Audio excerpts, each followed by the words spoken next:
Turns out he's a major cinephile. They don't watch enough movies. It's a very simple formula. And here we go. What up, party people? And yes, I'm defining a party much like I consider my social life at times. Sitting alone, watching a movie, or for some reason getting way too into Motherland, Fort Salem on the comfort of your or my couch. Gosh, I still can't believe how long after I moved to Wisconsin I was, using an air mattress for a fake couch until this one came in. Totally worth the wait, and rip that air mattress. You left this world in a manner befitting a staple genre of this podcast. Thanks to a friend of the show, you know who you are. But speaking of the genre in question, horror overall, I didn't really want to dedicate an entire episode to Elvis, but I'll put my take out there at some point on social or another. But instead, I have been sitting on this episode topic for quite a bit, actually. During COVID, like the rest of you, I got onto TikTok. But what I also did was I made this podcast, which just eclipsed 3.5K downloads. So thank you all for that.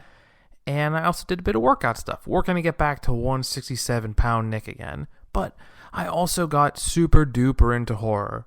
Long story short, I wanted to feel things and this kind of sensation overload, sensory overload, if you will. But one of the earliest toe taps of the water into the genre was the entire Final Destination movie franchise. It was one of those that I had heard was scary to a degree, but also some of the peak cheese I melted in with my scares. A Wisconsin thing for you. We're all about cheese here. So, while I didn't remember these Final Destination movies too fondly outside of the first one, that was years ago from my first and only watch through of these. So, who knows what could have changed?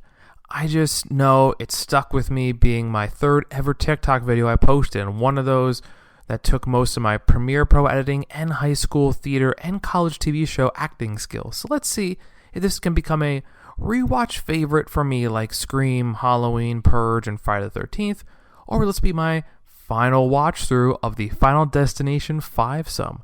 No need to beware of spoilers, but beware of pretty much everything else in the world around you.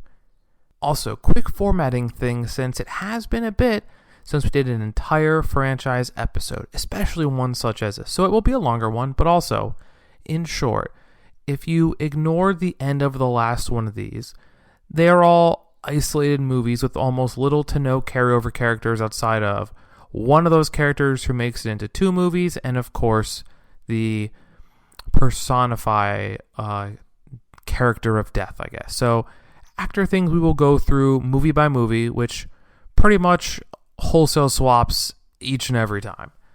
So, if you want to watch along with this franchise episode, all 5 of these episodes are available right now on HBO Max. It is the perfect thing for the summer of streaming, especially today or tomorrow, because one of these movies is a little patriotic in the third one.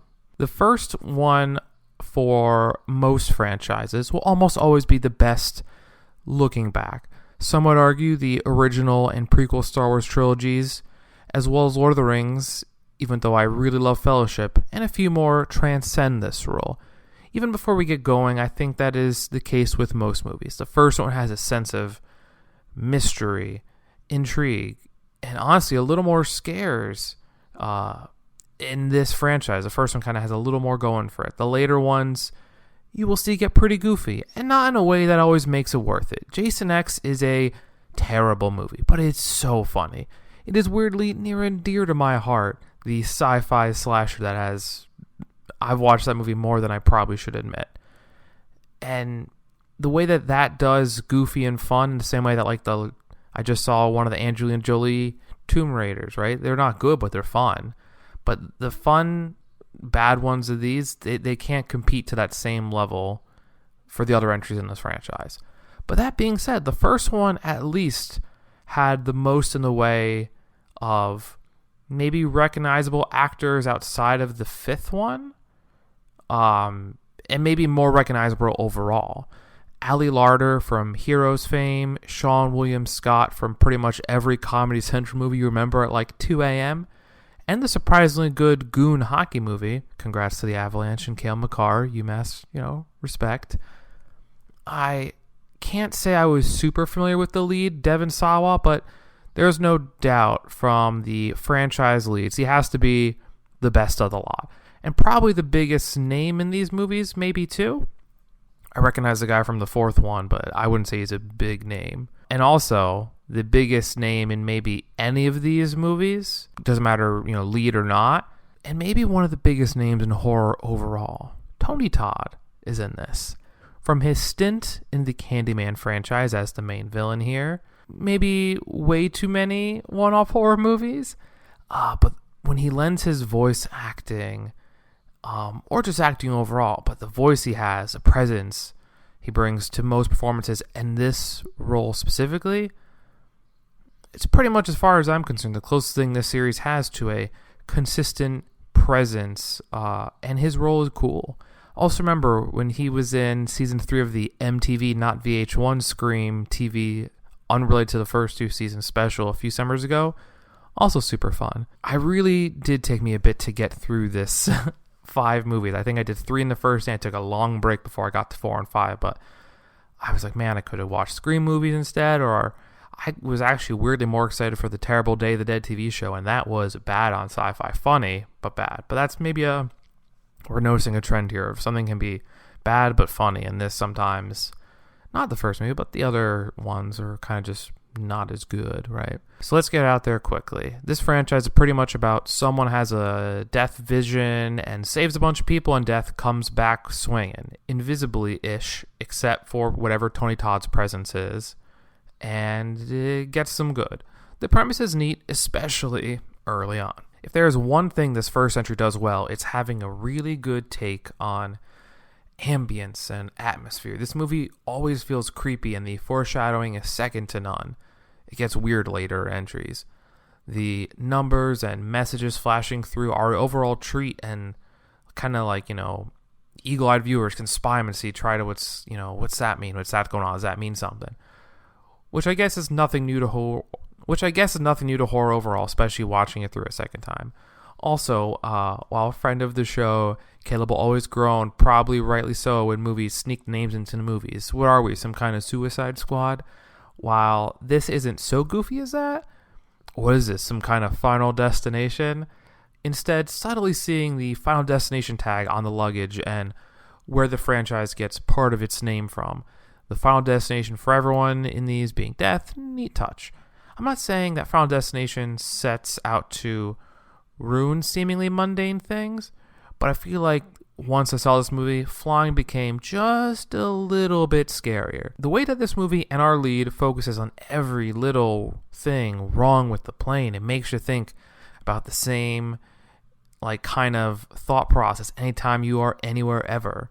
I really do think I captured the view, feel, and tone of these movies in my TikTok performance that I'll be, reposting so you can all really enjoy it. I wasn't so bigwig on TikTok back then. I didn't have a podcast back then. But I think I earned at least a small cameo role in some sort of horror movie, a commercial spot with the Greg Marcus from Marcus Theaters, or at least a sponsorship with Kato, the vegan ice cream I live off of. I tell everyone about it, so Kato, sponsor me, and it'll be sensational for both of us, and I'd love to try a few of those last few flavors I haven't tried, get more to Wisconsin overall, but I would like to try the lemon one and the triple chocolate mud pie one sometime. Just throwing that out there. Business sponsorship talk over. And especially in this movie, the first foray. So you see this first one, maybe you don't know what to expect, maybe you hadn't heard the log thing yet. But I guess we'll say this is the first I can think of a, disaster premonition genre. That first fake out of everyone dying being a dream hit so well when you really haven't seen it, oversaturated and drawn out yet. And this entry still plays with the notion of trying to explain not only what is going on, but how Sawa knew it, and throughout the movie, how death things will happen. There is something kind of cool missing from the other 4, and they touch on it a little in the 5th, but not really, of the law thinking he's in this movie Sawa, how he somehow maybe causing these things. He's a suspect. But there is a ton of, grief and therapy overcoming in this movie especially, in the franchise overall. That is a main part of these, and it's one of the main reasons we need to talk about this series on this podcast. That is a staple of these episodes overall, especially in the horror genre, but not always. Now, the plain death vision was pretty brutal, but still palatable. I really am talking a lot of trash on the other four, without even going into them too heavily, and, I think they're all watchable, but we will get there, and, I want to talk praise on this entry first and what it does well. The first death of a character in this one is kind of fun, but also kind of goofy. It focuses on like little drips or nails unscrewing. Those are the big things in this franchise to signal deaths are coming. Like things magically unscrewing or just puddles having a mind of their own. And while we never do see why certain people have the vision of death, the premonition thing definitely makes you wonder if this will ever be explained. A sixth one is coming at some point. Not that I'm super jazzed for another one of these. I really did like, the mood for death of these. We can treat death like a person or a serial killer, but that first vision of a news clipping caught in a fan to write out a warning for death, it's good. Now, how the death actually happens, like I said, it's goofy. In general, I think for the franchise overall, the more reserved deaths kind of make them better, in my opinion. Maybe I'm overanalyzing things, but there's a point to this movie with, a bunch of characters breaking into a funeral home and standing in a coffin. Once again, foreshadowing, very good. While I like my horror franchises to have a titular lead, which Sawa and Lauder could have apparently been until one decided to leave, or, who knows whatever happened, and the other was killed off in the second one. The first guy was killed off camera. But Tony Todd really is amazing in these movies. Seeing younger him ham it up and just say menacing things vaguely. So good. 10 out of 10. He's a 10, and he's still a 10. The deaths in this are shocking. Even knowing the setups, they can still get you. This movie is the epitome of if you see something strange going on, moral of the story, you need to stop what you're doing, get out of there or something. I don't know. Sometimes I try that and that doesn't work either.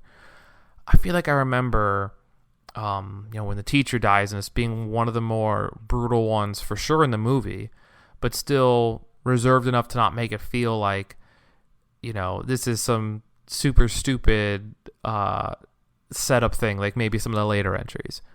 Maybe looking at it, maybe I enjoy the character archetypes more in this one. The loner girl, the strange reluctant hero, the jock bully, the goofy guy, among others. Sometimes in these movies, after there is just some strange, horrible people, I just don't care for it all. I mean, they have a ton of unlikable characters in the later ones. Shoot, I might actually have to buy this movie. It's something I've been thinking about, time and time again as I was recording this right now, writing it, probably even editing. I'll be thinking about that. It's a fun movie, and I remember, like I said, liking the first one, but it's, I liked it more and more. I'm thinking it would have helped overall for the franchise if they didn't kill Sawa off screen and kill Ali Larder in the second. Even if she made it through most of that one, which she did. But imagine a whole franchise dedicated to one man and his reluctant but self-sufficient plus one along for the ride as they try to survive movie after movie. New cast members get included along the way and killed off, but these two continue to fight Tony Todd and death itself. Also, the end of this movie does lead to the notion that Larder also has that vision, which we sadly never really get to see come to fruition. That is something I could have gotten behind. Maybe the franchise would have been less goofy overall if that had come to pass. Sawa was a pretty good lead, and I like the chemistry build that was blossoming between him and Larder. And I think even the support characters, some of their deaths also, and I guess not just deaths, but Seann William Scott really does have some fun in the role. The support cast really did well. I think this one kind of has Scream vibes to it. Yes, there's a faceless serial killer in this one, so it's not exactly Scream, but I kind of got that vibe where I was kind of about it. The end conflict is strong, right? The story is super interesting. Both our leads almost die. and there's kind of a setup for a sequel with the two remaining people as the central focus. Like, it's a fun movie overall, albeit with some cheesy lines and a few goofy deaths that are a little over the top early on.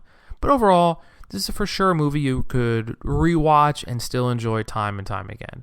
I did not know if this was going to be one of those ones where you're thinking, like, not only do you want to own it, but you could kind of go in that place and be like, you know what, I'll watch the first movie. That's the story. That's all I need to know about. And just kind of cap the franchise there. I'm kind of leaning that way. But now we'll discuss together why, this might be better off as a one-off. Maybe you can fit another one in there too, but I don't think you need all 5. That's for sure. I don't think you can maybe avoid 4 and 5. If you need to rewatch these, more than once or twice, fine, but I don't think you go much past that at all. I will stand to this thought process with like the Alien movies, with the Matrix trilogy, and Matrix, I think, keep the trilogy, get rid of the 4th one. With Alien, you can end after Aliens. That second one, the first one are good, especially you got the extended cut of the second one, first one. Maybe keep the director's cut, which is shorter but has a neat little moment that I really like near the end.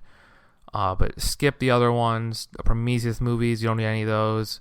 You don't need the Xenomorph shark or whatever happened with 3, even if Charles Dance is in that one. If you want Alien or Predator refresher, you can check those episodes out here as well. And also, don't forget, there is a new Predator movie coming out called Prey, exclusively on Hulu in like early August, which we will be talking about. So, Final Destination 2. The sequel has probably the most horrifying, traumatizing scene from all of these, the infamous log scene. I don't think that will ever be topped. It's great. It's horrifying. People will still freak out when there's a truck of logs if they've seen that movie and they're driving around it. Sure, flying could mess you up. We fly all the time. But if you see one of those big log trucks years later, I know this is for me too, you can't help but be like, maybe I'll go to the left of that truck. Maybe I should try to be in front of that truck. You might just be a little more scared than you need to be. Now, I don't know if I really think of any actors in this entry beside the returning of Ali Larter after killing Sawa off screen with a stupid brick to the head. Brutal, useless death for the main guy from the first one. I hate this. Flies in the face of the original. Especially because his whole thing was he was so careful and, death-proofing everything. And I thought he did a really cool job with that we never really saw in some of the later entries to the same degree. But outside of Larter and, of course, Tony Todd, the only new add to this movie, which was more of an IMDb search neat thing as opposed to anything else, the voice of Mace Windu in the very good Clone Wars animated series in this is Terrence T.C. Carson. So, quick for the who's who, but to the movie at hand, and of course the wild start. We have seen crazy traffic things in movies, TV shows, and media in general. Car chases. We've even been warned about the highway in the second Matrix movie, but nothing compares to this. The tough thing before we hit the road is this movie relies on narration and one conspiracy theory TV guy who has no bearing on this movie or the prior entry. I wish we did have, like, maybe this guy could have had more of a role as kind of like a chaos theory guy, like a Jeff Goldblum of the Jurassic Parks in this. I don't know. Like I said, I might be overanalyzing, but just thinking, how did this random guy know this stuff? It would have been neat to have some connective tissue. But instead, we kind of know what is coming with these, and now, after the first one, we can't just retell this movie story over and over again. They have to do something to up the ante, and adding all these extra, I'll say crap things onto the franchise does not always do what you need it to.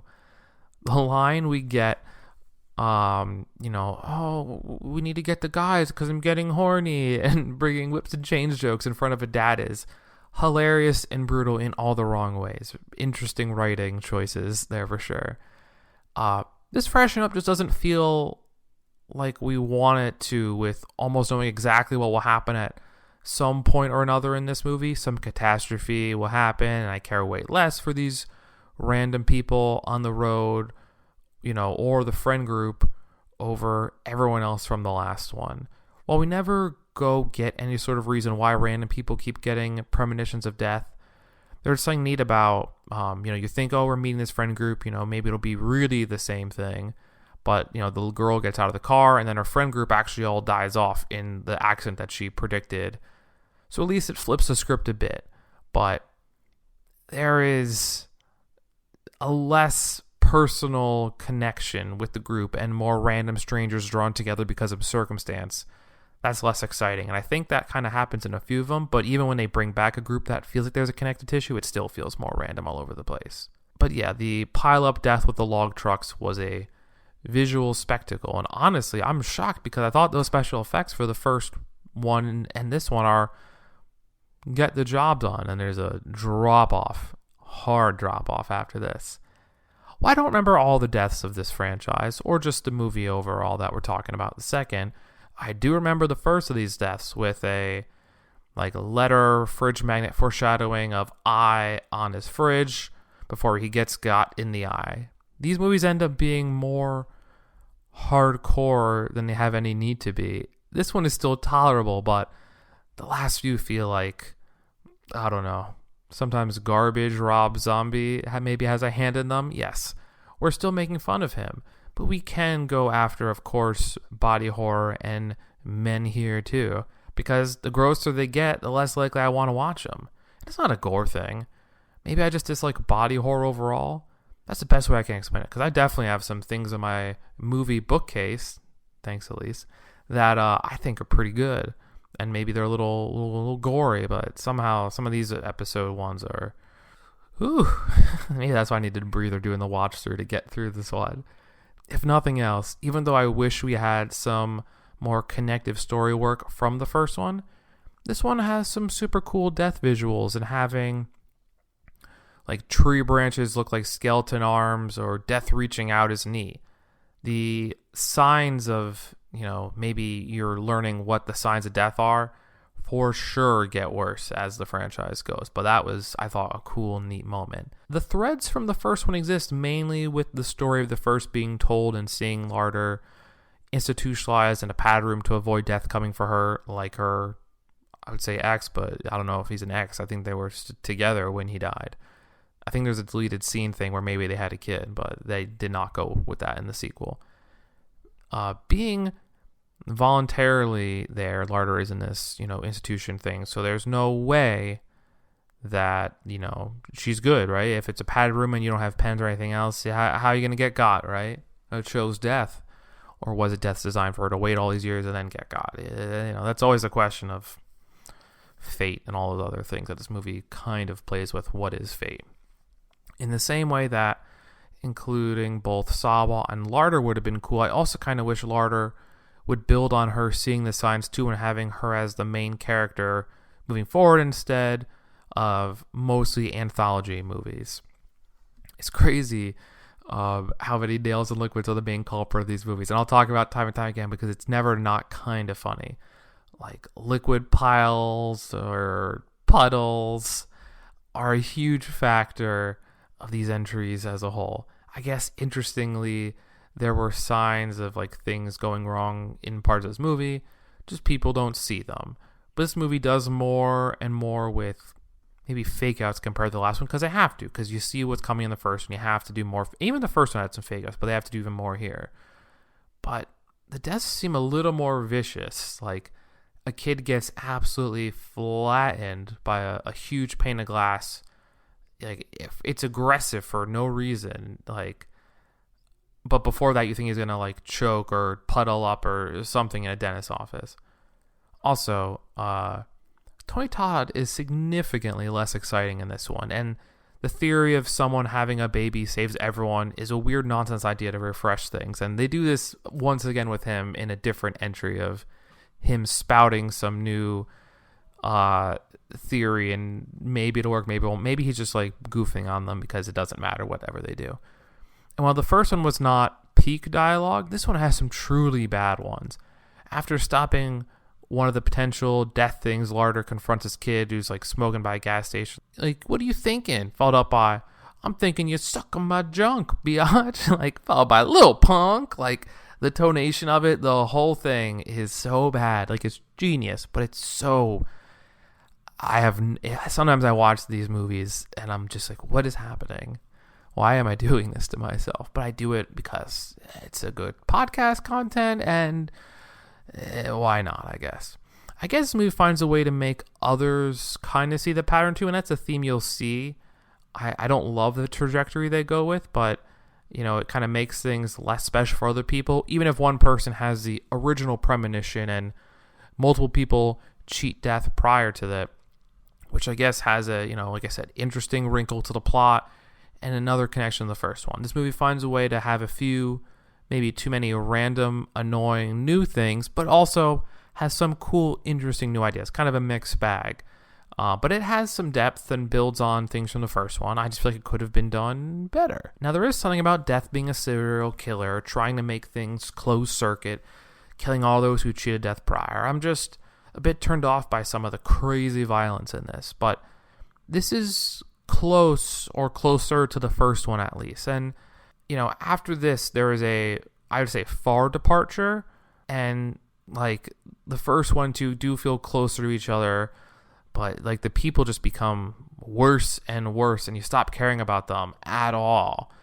Like, everyone just seems like a terrible person. And maybe I don't really care about most of the counselors or victims in the Friday the 13th movies, now that I'm thinking about it. But they're so outlandish and goofy and so cheesy. Like, I don't think they're as horrible necessarily as some of the people in these movies. Oh. Maybe every so often. I don't know. That dad in the Jason vs. Carrie one was kind of rude and terrible. That's maybe the big one I remember. But he got drowned in a gross garbage can, so that kind of got him good after that. Or the bullies always find a way to get got in a rough way. Also, maybe this is wild, but if the premonition girl, like, in this movie has, like, choking fits, like, each time, maybe don't have her drive. Just one of the many examples of people are just a little dumber in this one, even with seemingly more knowledge than the first movie. But pretty much once Lardo dies off in a random explosion, this movie kind of goes off the rails and things barely make sense anymore. Like a way worse version of the Fear Street trilogy logic at times. But I think I would rather watch the first two of those over this movie, or most of this franchise anyway, even if that third one is super duper weird with the hybrid period piece nonsense. But the idea of dying and coming back to life to fight death, it only kind of makes sense, especially if the later movies, like, there's thoughts of killing them in the third could have happened. I kind of like the idea of people having a happy ending after all, but sadly they are kind of in their own isolated story. Not while there are two survivors at the end of this movie played by AJ Cook and Michael Landis. They were initially supposed to die in the third movie along with the survivors of that one at the end on a train. It never happened. But there is some maybe weird wood chipper choose their fate thing, or maybe they died in that. I like the train idea better, but apparently those are the only two who've made it from the entire franchise. I don't know if I mind this movie as much as I thought I did, but the less personal story of a certain group of people and more out and about stories, and honestly, I think I missed the cop angle of the first one trying to solve this unsolvable crime. That and a few weird ideas to refresh the formula, even though some are cool ones in there, just makes this a bit worse than the sequel. And I hate to say it, but things don't get better from here. Honestly, this franchise is kind of close to 1, 2, 3, 4, 5 as the best 1, 2, 3, 4, 5. But we get to Final Destination 3, and, you got Traumatized from flying. Then you got Traumatized being next to log trucks on the road. But that could just be, highways. So what was the next movie going to make things scary? And we talk about there's little scares too, but I'm talking the big ones, of course. The individual deaths can be tough, obviously. But let's not focus on that too much right now. So this is one that is near and dear to my fears. Heights. Specifically in this one, roller coasters. I actually had a near-death experience before I started college. Not on a roller coaster. But let's just say I haven't been a fan of heights ever since. But I have done a few roller coasters. King Dakar from Six Flags, I'm very proud of, because that one is pretty much straight up and down and fast to get you up there. So I can resonate being scared and scarred by this movie. There are a few fun, memorable parts of this one, but for the most part I don't know who anyone is in this movie outside of the lead, Mary Elizabeth Winstead, from the super underrated Harley Quinn movies. She was Huntress, and of course, Abraham Lincoln Vampire Hunter. I know most people would focus her acting careers in Scott Pilgrim or 10 Cloverfield Lane, but not me. I will stick to my guns that Abraham Lincoln Vampire Hunter is far better than it has any right to be. Also, Tony Todd is only in this as a voiceover twice, so you already know this is a bit of a letdown. Now, one thing that kind of, from a video editor perspective, is neat. Instead of getting visions, the death visions are foreshadowed in pictures being taken. Like I said, neat. This movie does for sure reaffirm my decision that theme parks with things to do outside of rides are the way to go. I am for sure cool with being the bag and prize holder standing on the ground level, safe and sound. That, and if you do go on rides, like have zipper pockets or just don't carry things you don't want to lose, there are a lot of safety red flags, nothing new to this movie franchise, but the camera ending up on tracks is for sure the worst part of it. I wish this movie had more true connective tissues to the first two, and I'll talk about time and time again. It will feel like a broken record, I know, but 3 and 4 and most of 5 don't have that. And I really don't care for any characters in this one. There are a few neat moments with a few characters, but I really stopped caring about who lives or more so who dies in these. But Chris Lemke keeps things fun when he is on camera as a punk goth kid who kind of at least brings something fun with his semi-deconstructing of the situation. He's a few removed from like the cool Scream character, Randy from the first two, but it is something at least. Also, the special effects budget must have taken a huge hit, or they were trying to make cool things that they did not have the budget for, because the 2006 roller coaster effects and people flying off it, they were bad. Scenes in this movie were just not for me. And maybe they're like, oh, you can't handle it, maybe. But the tanning bed death scenes, while things were teased in other movies, like a trap that someone gets out of it, seeing it happen as a whole like final death, seeing it through to completion, I did not need that in my life. There's another one of these in a later entry with acupuncture, and that one's pretty rough too. But this tanning bed death feels just as goofy and drawn out as the first death from the first movie, with the like bathroom and things flying around, spin all over the place, and the guy ends up hanging because of things flying around. If that tanning bed death scene was bad, it was. There was a neat edit point to the 2 tanning beds with a jump cut to the 2 coffins lined up right over it. Nice moment, Final Destination 3. Nice one. There are some wild deaths past this. Saw blades to the back of the head. The weightlift head crush one with like everyone just being hyped up at the gym for some football thing. And death scenes in this one really are maybe too complex. That nail gun one was wild, and once again, maybe too much. I really wish I could say why these are too much for me and like Halloween or Friday the 13th aren't. Maybe the fact that they're like freak accidents and more body horror and less some guy that is avoidable enough. I mean, these are the best kind of scary things, but the good moments are just lost at times on the gross moments. Also, one more hilarious out of context quote. Fuck you, Ben Franklin. Didn't expect to hear it, but another funny one-liner that just, in context, out of context, it's pretty funny. The tension in these is great, from waiting for something bad to happen or trying to actively avoid something bad to happen. But I think Lemke really steals the show for me, as close as you can get to a person who is maybe not a villain, but his evil monologue for that, and overall, is probably the best part of this movie.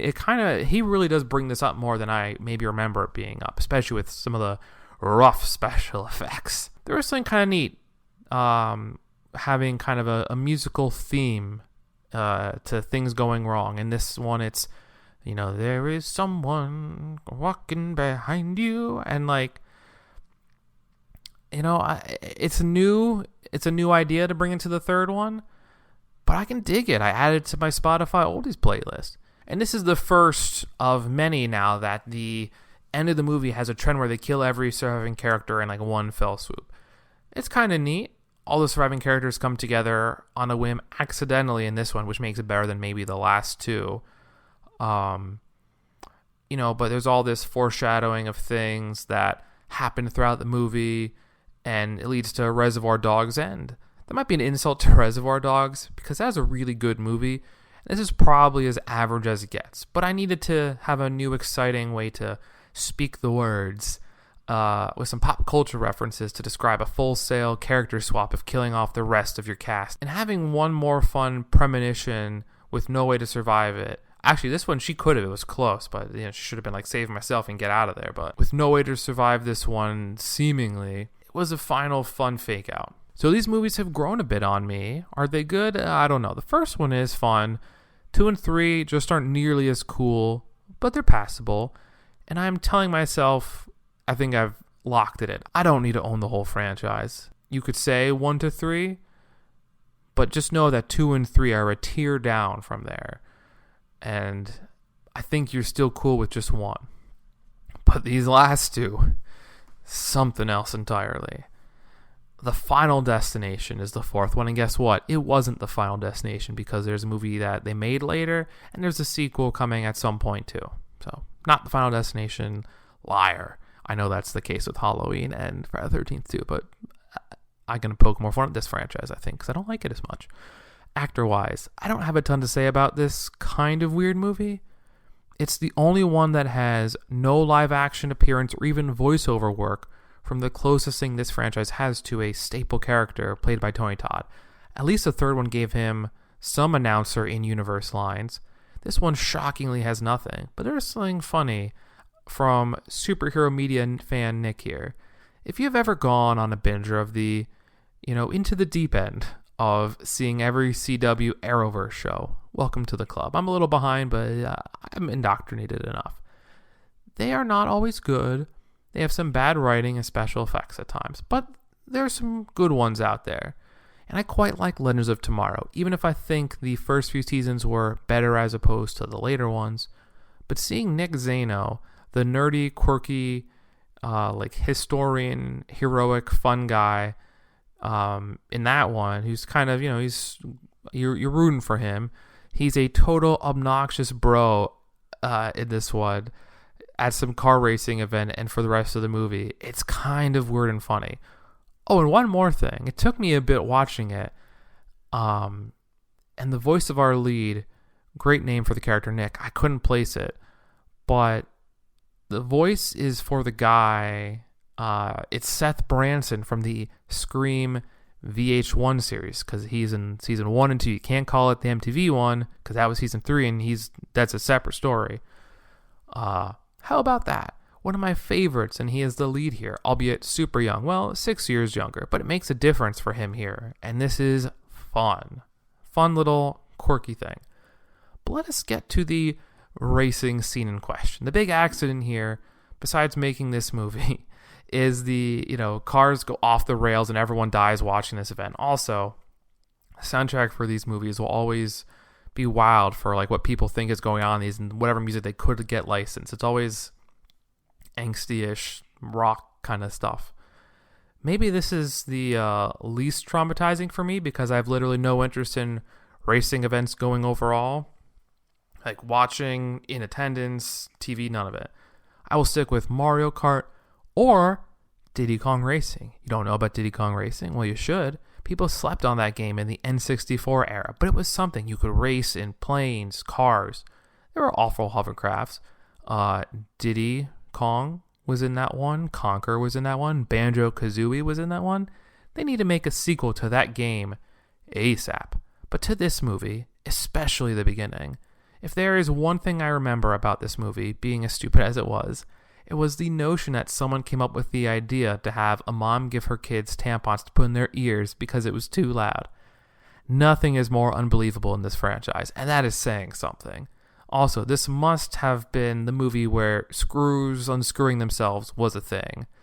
Dripping water was one thing, sentient water was one thing, but the screws literally magically unscrewing themselves, something else entirely. I use this for my TikTok inspiration for the franchise.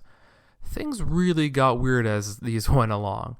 The special effects budget has continued to go downhill in these, like it's in the drain, because a lot of the big things look shockingly bad. Even some of the little things look bad. I don't know what happened, if things became too big for their own good, but whatever it is, the special effects for the big deaths always look worse and worse somehow in these. The first kill in the first movie was goofy, but that first one was pretty good overall. Maybe the issue for these is the fact that they have so many unlikable, horrible people that you don't care for, but they just seem so unbelievable. It's super weird, and I know There are horror franchises like Friday the 13th and Halloween that have these, but some of those characters in this movie feel like, and I made fun of him once, I'll do it again, the horrible Rob Zombie remake type characters where everyone is dirty and swears and is racist for like seemingly no reason. Bad. And once again, we bring up the biggest target on this podcast. I still can't believe those. But this movie does some super weird things.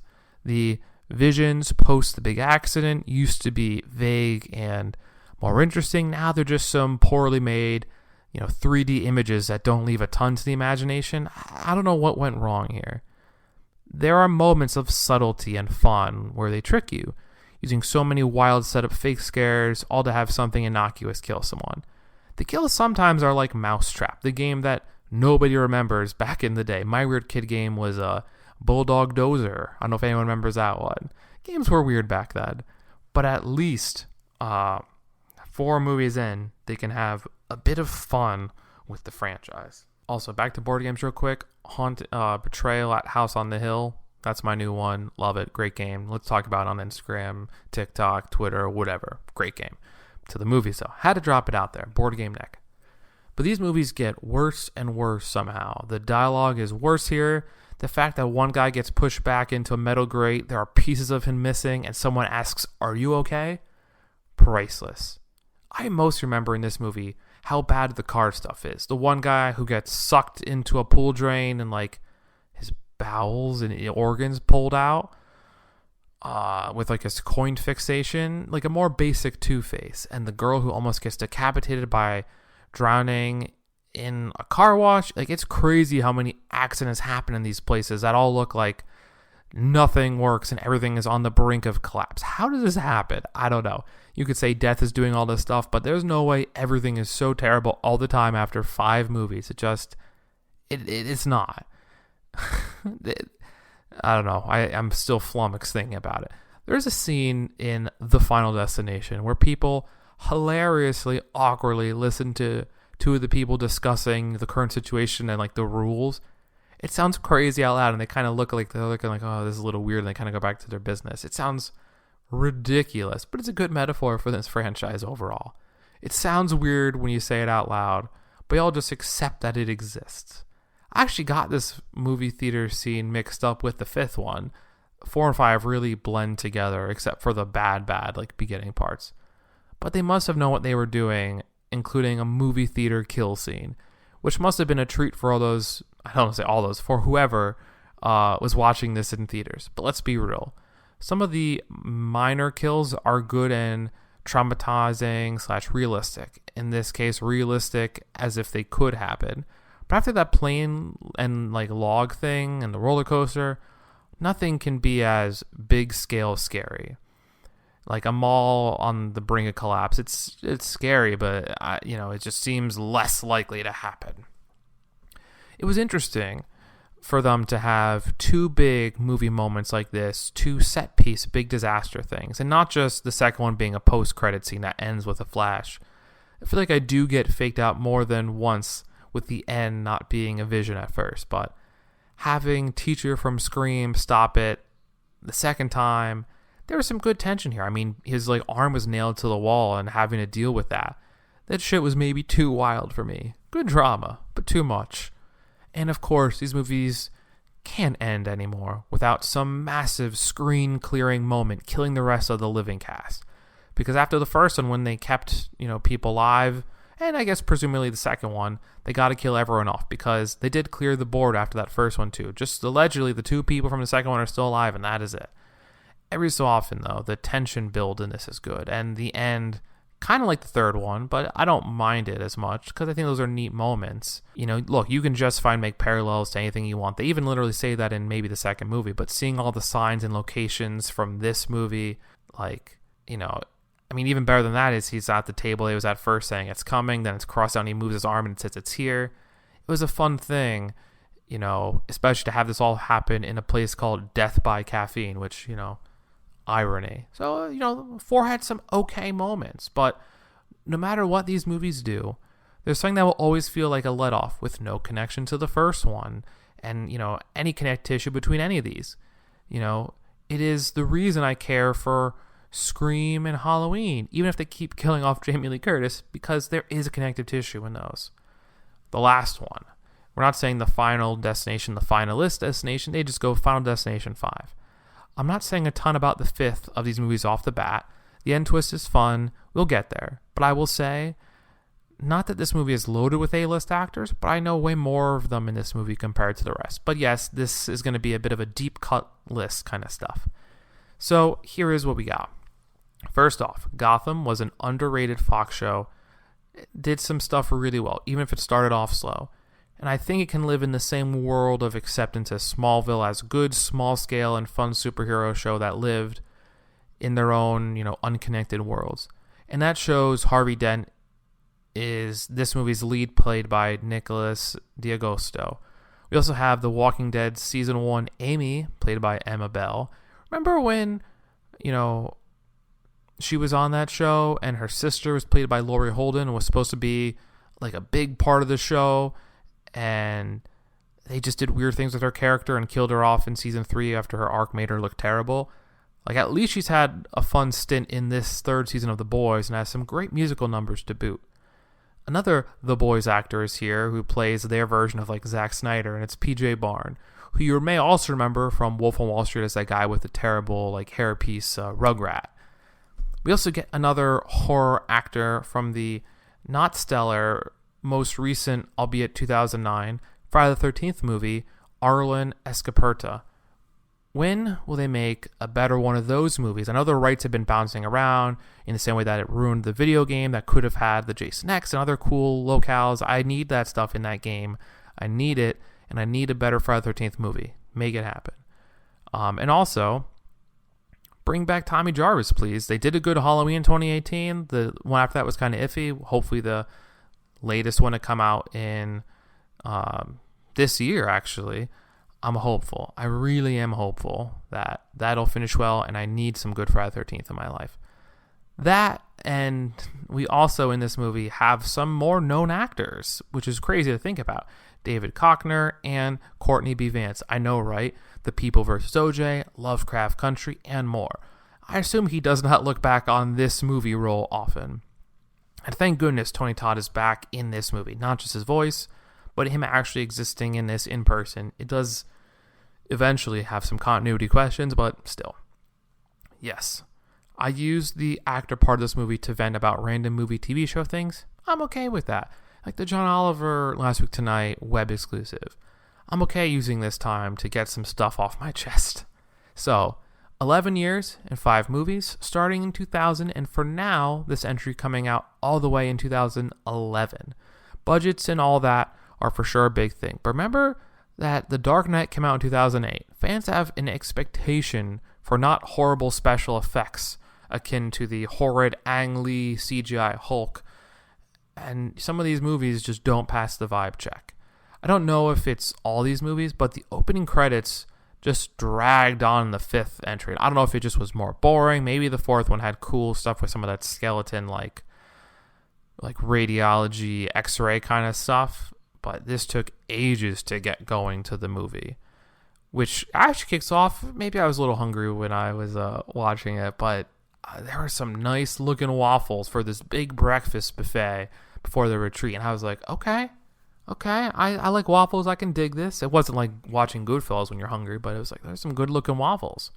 Now, there's something neat about this being the first of one of these to start maybe with our main guy having some relationship woes. So once again, pretty quick, you don't care about these characters, but I just know who they are a bit more as actors. There is some blatant career issue, work tiered system, like caste system stuff on display with the business folks getting this nice breakfast, and then they go on this eventually ill-fated retreat. But, the factory workers are looking on at the spread. Like, that's some crap. Now, while this movie doesn't matter to me, there's something funny about this one movie early on showing a log truck. Like, we all know what the log truck is. It's a cute reference. It has nothing to do with anything, and it's a red herring, but it's a cute little thing they did. It will never not amaze me for all the random things that have to go wrong in these movies to make the disaster happen. And, like, the vision death of David Koechner is shockingly brutal for no reason. Of the bridge collapse, like it's like an asphalt truck that's like steaming, like burns his skin off as he's holding on to the bridge and then falls off. Like, holy hell, that was aggressive. Like, I don't know. That was crazy. And also, I think also shockingly, when they actually like make it off the bridge, like, I think like his inevitable wake up moment of deja vu, you would think they would have been too late. They're just like all not on the bus, but that's about it. Like somehow they all get off, these 8 people. It's crazy. Thank goodness Courtney B. Vance is in this. And not only is he in this, but there's some aspect of the law trying to solve things with the FBI. I like that second angle there. While I don't care for the characters for the most part in this movie, I care for him. The law angle was super cool and unique in the first one. A futile attempt to solve a crime. They can't. And it's cool that angle is existing here, even though it's at a lesser scale. Also, I didn't want to talk too much about the first, fifth movies and how they connect and the need-end thing. But I have to with Tony Todd and how he's concerned. So check it out. The fifth movie is chronologically the first one. It precedes the first one. Which, how will we get to, we'll get there at the end. But the issue is time in the real world is relative. When Tony Todd's death personified character is in both movies as the same character, especially chronologically not far removed from each other, they actually kick off pretty quickly after each other. He's the same guy, same character in both, and his age looks different after 11 years. So I don't know if they tried doing anything. He didn't look the same, and there was no way he was going to, but in universe, it just, makes no sense at all. Whatever. Just throwing it out there, it's weird. But I like him in it. He doesn't do a lot in this movie at all, but I like him in it. This movie has some kills also that are probably too much for me.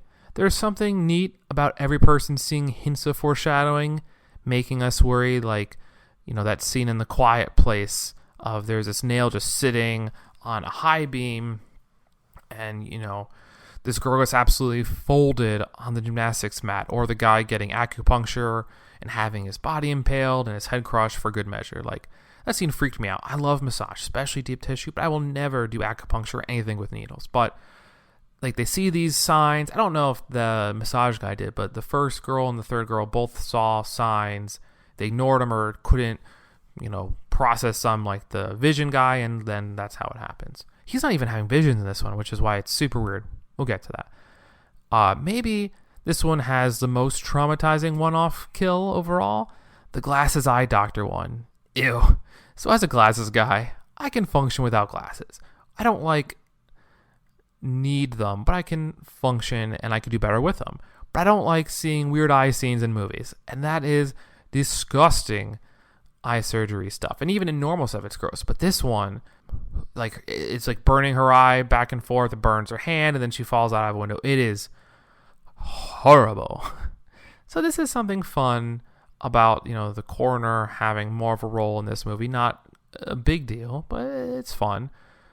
Now, before I knew this was a sequel, this movie made the idea of people being able to kill someone to get their time they had in this world. So it's weird to introduce this new idea when this is a prequel and no one thinks of this thing in other movies in the series. Like I said, weird.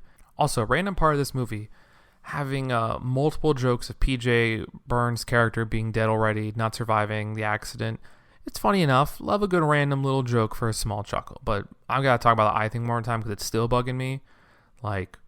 It's weird. I can't really watch it. I barely could the first time, and you know what is going to happen. But she also falls out a window and loses her other eye too. That stuff messed me up.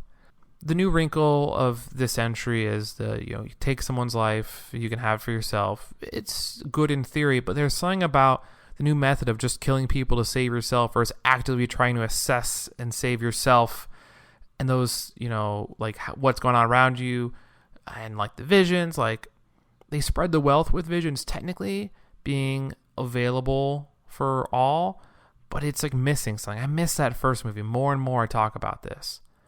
Once we get to the end though, right? The kitchen drama is actually pretty good for tension build.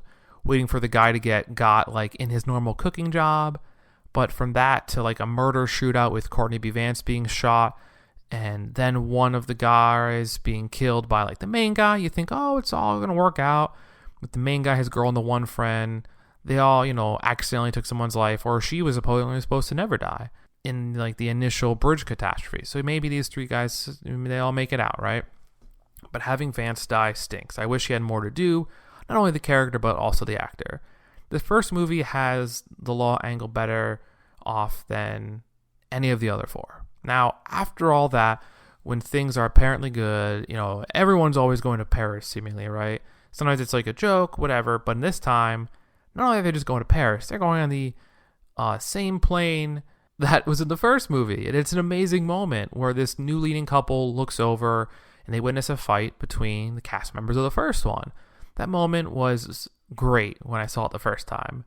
But from that to kind of getting his less than exciting musical cue of Dust in the Wind, a great song, but does not have the same pop as Someone Behind You from the third one.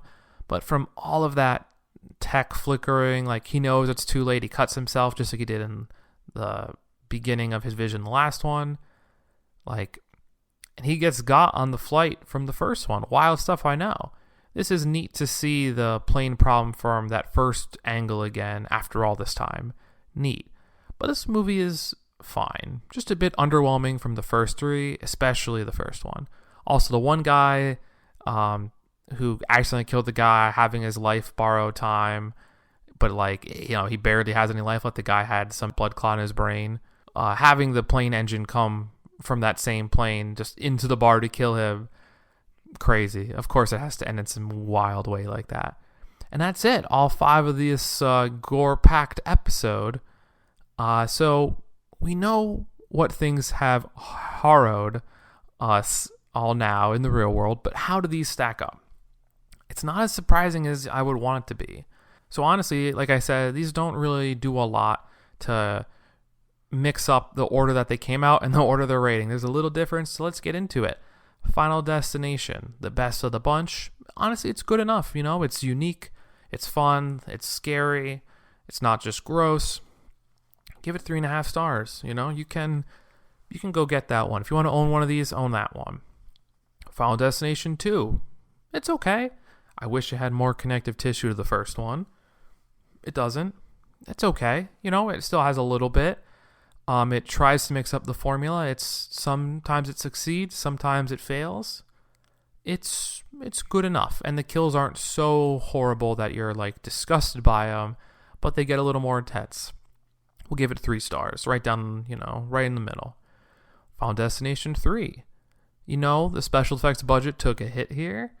The roller coaster scene's rough. There's not as much to change the formula. Someone Behind You song theme, phenomenal. There's one character who steals the show a little bit as our deconstructing of the genre, kind of how the way life works character. Other than that, it's fine. Obviously, the lack of Tony Todd is a little annoying here, just his voice, but it's good enough. Bad special effects are going to hinder it. We'll give it 2.5. This is where we have a question, because both Final Destination 5 and The Final Destination, neither one's really doing it for me, but the order does slightly tweak, with Final Destination 5 being a little bit higher. We'll give it 2 stars, and I think some of the special effects are still pretty bad. Some of the kills are a little too much for me. They had a neat idea in principle of taking someone's life and using it as your own, but I don't think it really panned out, and I really didn't care for most of the characters. We needed more Courtney B. Vance, and at the end of the day, it was fine. 2 stars. It's about there in the Morbius world of you could watch it, but I don't know what you're getting out of it. Weirdly, The Final Destination, not the final movie. We'll see if they put 6 in a different spot chronologically. Who knows? It really was tough between these two. I think there's some stupid things that happen in this movie. The characters really get dumber as these go. I think the beginning tragedy thing, the catastrophe, is the least exciting of the 5 with the racetrack thing. There's so many weird things that happen in this movie for no real reason. The kills are kind of gross for no reason. I do like that it's the dude from Scream, the teacher. Seth Branson is the main guy. There's some okay moments, but the Final Destination really doesn't do a lot for me, and it doesn't change this formula enough. And also, there's no Tony Todd. And this is the first one that really feels like it's disconnected from everything else. So we'll throw it at 1.5. So that's it for the series. My opinion on these has changed constantly between recording, writing, and just thinking. I don't think overall they're great. I think the first one is fun and good enough. The second two are okay. The last few have a bit too much going on. There is a sequel planned to go out on HBO Max. Will I see it? Yeah, probably. Am I optimistic about it? I don't think so. But if you're going to go buy one, you can for sure rock with the first one. The tension and scares were good. There was mystery, and I was always excited. After that, they just wanted weird, fun things to keep happening. In summation, the moral of the story is everything in every place ever is terrible and broken. Also, be afraid of just everything in the world. But that's all I have for these interesting movies. What do you think of the Final Destination franchise? Is one your favorite? What do you got? What do you got for me? Let me know on social at knickknackmovies or knickknack_IC on Twitter, Instagram, TikTok, and Letterboxd, among other things. So that's all for me, so cheers. And until next time, cinephiles. Are you not entertained? I think this is going to be the beginning of a beautiful friendship. I don't like goodbyes. Let's just call this see you later, alligator.